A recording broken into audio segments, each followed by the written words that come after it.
Good morning, students. In the last class, we have discussed up to connective tissues. In today's class, let us discuss about muscular tissue and nervous tissue. Muscular tissue, the tissue that helps in body movements, both externally as well as internally. Muscular tissue consists of elongated cells. The cells of muscular tissue are called muscle fibers. As it is already said, muscular tissue is responsible for movement. Muscular tissue contains special proteins called contractile proteins. Contractile means able to contract and relax. The contractile proteins contract and relax to cause movement.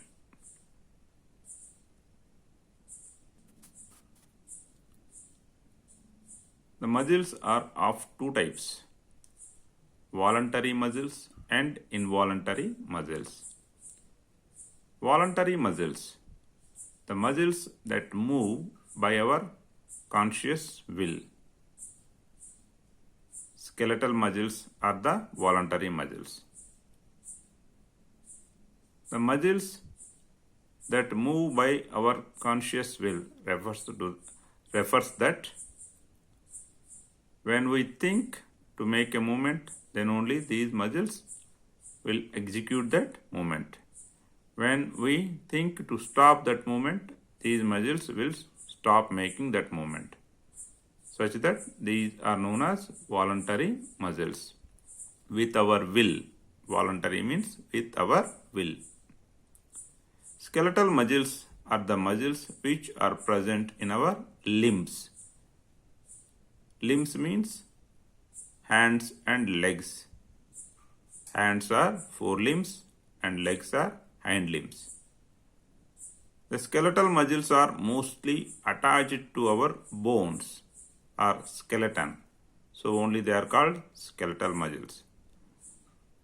And they help in body movement like handshake, leg movement, etc. Skeletal muscles will show alternate light and dark bands or striations during staining process. When we stain the skeletal muscle fibers, we can see alternate light and dark bands or striations.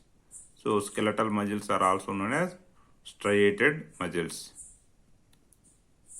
The cells of the skeletal muscle are long, cylindrical, unbranched and multinucleate. Multinucleate means they have many nuclei.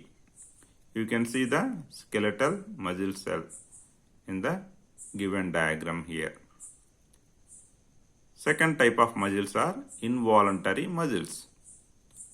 The muscles that move without the involvement of our conscious will.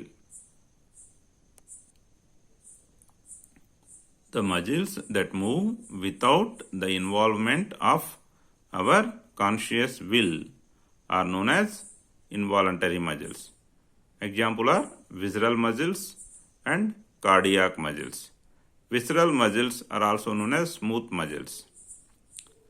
And involuntary muscles, we cannot start or stop their movement by our thinking.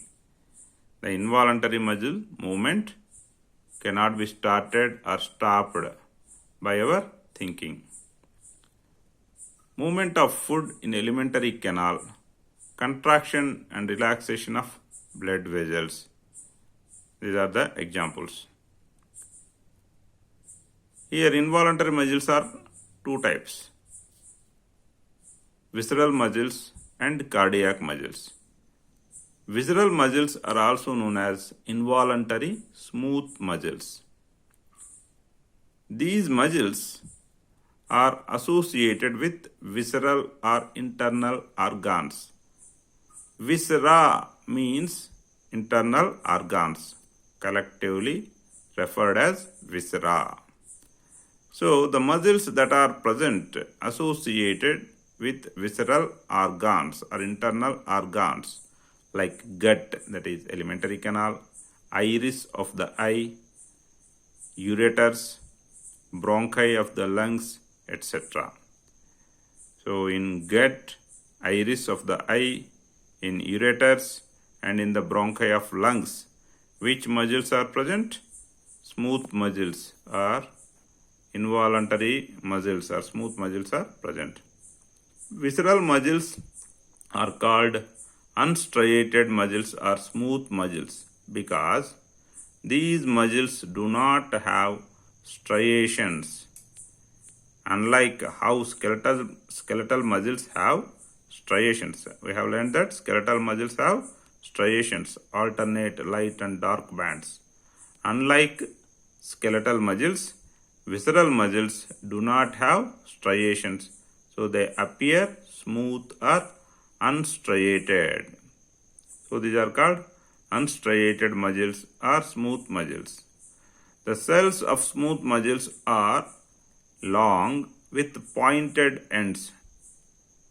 In the case of skeletal muscle cells, they are long but cylindrical. Here, the smooth muscle cells are long but spindle shaped, that is with pointed ends.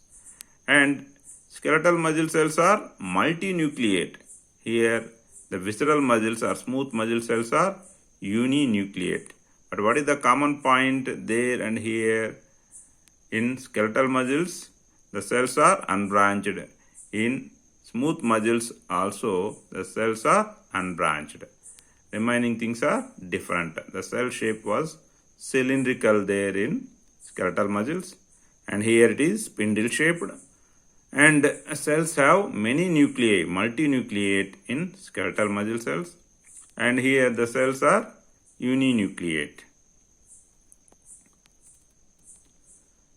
Cardiac muscles, the muscles of the heart. These are involuntary muscles. Cardiac muscles are involuntary muscles. These muscles show rhythmic contraction and relaxation throughout life. The cardiac muscles of the heart are known as involuntary muscles only. Okay, these muscles show rhythmic contraction and relaxation throughout the life. Without fatigue, without any rest throughout the life, these muscles will be exhibiting rhythmic contraction, relaxation, so that the heart will pump the blood throughout our life. The cells of cardiac muscle are cylindrical and uninucleate, but the difference is the skeletal muscles and smooth muscle cells are unbranched. Here, cardiac muscle cells are branched. Like smooth muscle cells, even the cardiac muscle cells are also uninucleate. Like skeletal muscle cells, cardiac muscle cells also are cylindrical in shape. Unlike skeletal muscles and smooth muscles, cardiac muscles are branched. The skeletal muscle cells and smooth muscle cells are unbranched, whereas cardiac muscle cells are branched. The smooth muscle cells and cardiac muscle cells are uninucleate, whereas skeletal muscle cells are multinucleate.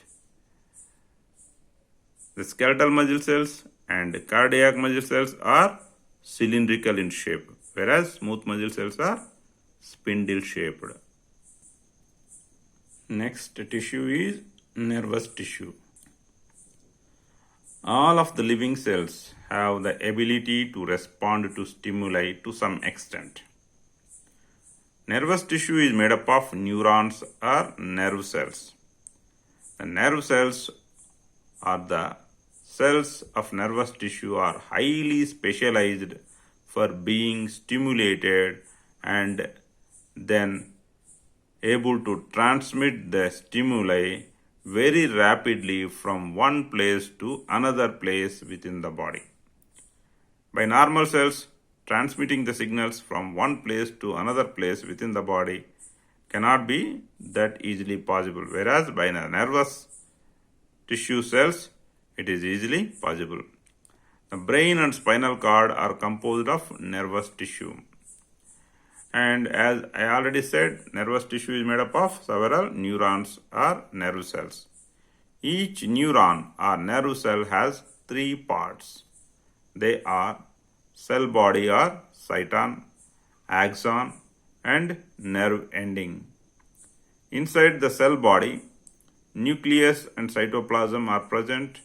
From cell body, long, thin, hair-like parts will arise, and axon is the single long part in the neuron through which the nerve impulse will be transmitted from one end to another end. From cell body, many short branched parts will arise, and these short branched parts that arise from cell body are known as dendrites. Dendritic tips are the receptors for the stimuli, information of the stimuli. If you take an individual nerve cell, it may be up to a meter, that is 1 meter long. The longest cell in animal body is nothing but neuron, but it is microscopic only in nature. Length may be more, but it cannot be seen with our naked eye. Many nerve fibers bound together by connective tissue and make up a nerve. Nerve impulses allow us to move our muscles according to our will. The functional combination of nerve and muscle enables animals to move rapidly in response to stimuli. The functional combination of nerve and muscle enables animals to move rapidly in response to stimuli.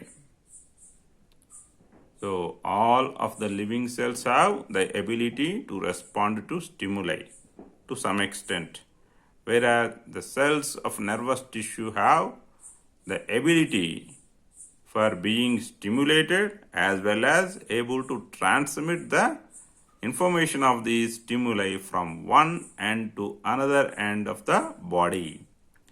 That too, rapidly they transmit these stimuli. Brain and spinal cord are composed of nervous tissue. If you take every neuron, it has got three parts: a cell body, axon, and nerve ending. Cell body is also called cyton. Inside the cell body, there is a nucleus and cytoplasm. Outside the cell body, attached to cell body, many long, thin, hair-like parts or structures arise, and attached to cell body, a long structure is present that is called axon. Through axon, nerve impulse will be transmitted. From cell body, many short branched parts arise. These are called dendrites. Dendritic tips are the receptors that receive the information of the stimuli, which will be transmitted through the axon. An individual nerve cell may be up to 1 meter long. It is only lengthy in nature, but it is microscopic only. We cannot see the neuron through naked eye. Many nerve fibers bound together by connective tissue and they make up a nerve. Nerve impulses allow us to move our muscles according to our will. The functional combination of nerve and muscle is present in most of the developed animals. The functional combination of nerve and muscle enables the animals to move rapidly in response to stimuli. So the functional combination of nerve and muscle enables the animals to move rapidly in response to stimuli. With this, the Preboard revision of tissues chapter is completed. In next class, we will start the new lesson, Preboard preparation. Thank you.